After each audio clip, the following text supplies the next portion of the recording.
மறியல் போராட்டம்னா காவல்துறை வரும், கைது செய்யும், வழக்கு போடும் அப்படிங்கிற பயம், அந்த அச்சம் அதெல்லாம் உடைப்பெடுத்துக்கிட்டு சென்னையில் இன்னைக்கு ஒரு 40 பேர் கூடியிருக்கிறீங்கன்னா அந்த அளவுக்கு உங்களை சங்கம் வளர்த்துக்கிறது அந்த வகையில் சங்கம் பெருமைப்படுது.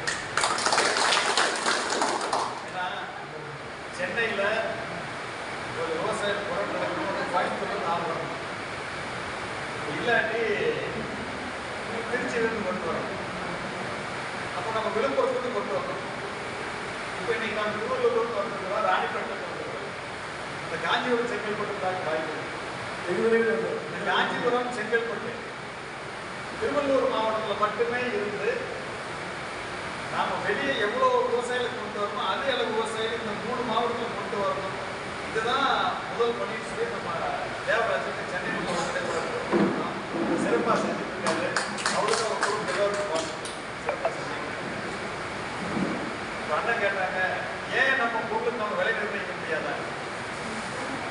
நம்ம வாழ்க்கையில் நாம் விடுற காத்துல இருந்து நாம் எதை பார்க்கணும், எதை சாப்பிடணும் அப்படிங்கிறது தீர்மானிக்கிறது எது பார்த்தீங்கன்னா அரசாங்கத்தோட கொள்கைகளும் சட்டங்களும் விதிகளும் தான் நம்ம தீர்மானிக்கணும். இப்போ அரசாங்கம் எந்த இடத்துலையுமே விவசாயிகளுக்கு அவங்க உற்பத்தி செய்கிற பொருளுக்கு உரிய விலை கிடைக்கணும், கட்டுப்படியான லாபம் கிடைக்கணுங்கிற அரசாங்கத்துக்கு கொள்கையே இல்லை. இப்போ கொள்கையே இல்லாத அரசாங்கத்தில் நம்ம எளிமையா கிராமத்து மனையில் சொல்லுவோம், அகப்பையில் வரும், ஏன்டா சும்மா கட்டிட்டு இருக்கிறதுன்னு சொல்லுவோம். ஆனா அரசாங்கத்துக்கு கொள்கையே இல்லை. அரசாங்கத்துக்கு ஏன் இந்த கொள்கை இல்லை? இந்த விவசாயிகள் நாடு, விவசாயம் தான் முதுகெலும்பு. எம்எல்ஏ எம்பி பூரா நம்மால் தான் விவசாய தொழிலாக தான் இருக்கிறாங்க, ஐஏஎஸ் ஐபிஎஸ் பூரா விவசாய தொழிலாக தான் இருக்கிறாங்க, அமைச்சர் விவசாயிகளாக தான் இருக்கிறாங்க. ஆனால் ஏன் விவசாயிகள் நல்லா வாழ்வதற்கான பொருளை அந்த விலையை நிர்ணயம் பண்ணுறதுக்கு, அந்த லாபம் பெறுவதற்கு, அந்த வருமானம் பெறுவதற்கான கொள்கை ஏன் அரசாங்கத்துக்கு இல்லை அப்படின்னா, ஒரு கொள்கை உருவாக்கணும்னா அந்த கொள்கைக்கு அரசியலமைப்பு சட்டத்தில் அனுமதி இருக்கணும். நம்ம நாட்டில் எதை வேணாலும் நினைச்சா செஞ்சிடக்கூடிய எல்லாத்துக்கும் தாய் சட்டம் இந்திய அரசியலமைப்பு சட்டம். நம்ம மக்கள் கூட சொல்லுவாங்க, அம்பேத்கர் எழுதினார். அம்பேத்கர் எழுதினார். அன்னைக்கு இருந்த இந்தியாவோட சட்டம் படிச்ச மேலைகள் அந்த குழுவில் இருந்தாங்க. அதை தொகுந்த அரசியலமைப்பு சட்டம் வெளியிட்டாங்க. அது பேச்சுரிமை இருக்குது, எழுத்துரிமை இருக்குது, நிறைய இருக்குது.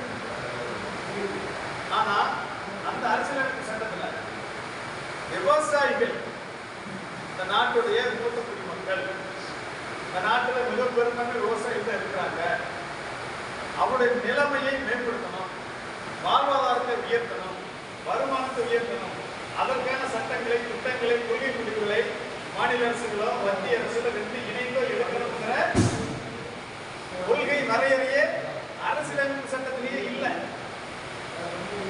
அரசியலமைப்பு சட்டத்திலே இல்லாத போது மத்திய அரசாங்கம் ஒன்று தீர்மானிக்கும்.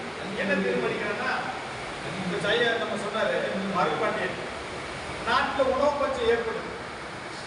உணவு பஞ்சத்துக்கு எல்லாரும் சொல்ற காரணம்னா மக்கள் தொகை அதிகரிப்பு, அதனால உணவு பஞ்சம் நமக்கு உற்பத்தி இல்லாதனால, அது இணையான உற்பத்தி இல்லாதனால நம்ம பசுமை புரட்சி கொண்டு வர வேண்டியதான்னு தொடர்ச்சியாக அதிகாரிகள் கூட ஒரு பொய் சொல்லிட்டே இருப்பாங்க. ஆனால் உண்மை அது அல்ல. இந்த நாட்டில் மரபு ரகங்கள் மூலமாக, தற்சார்பு வேளாண்மை மூலமாக, இயற்கை வேளாண்மை மூலமாக போதுமான உற்பத்தி நடந்து கொண்டுதான் இருந்தது.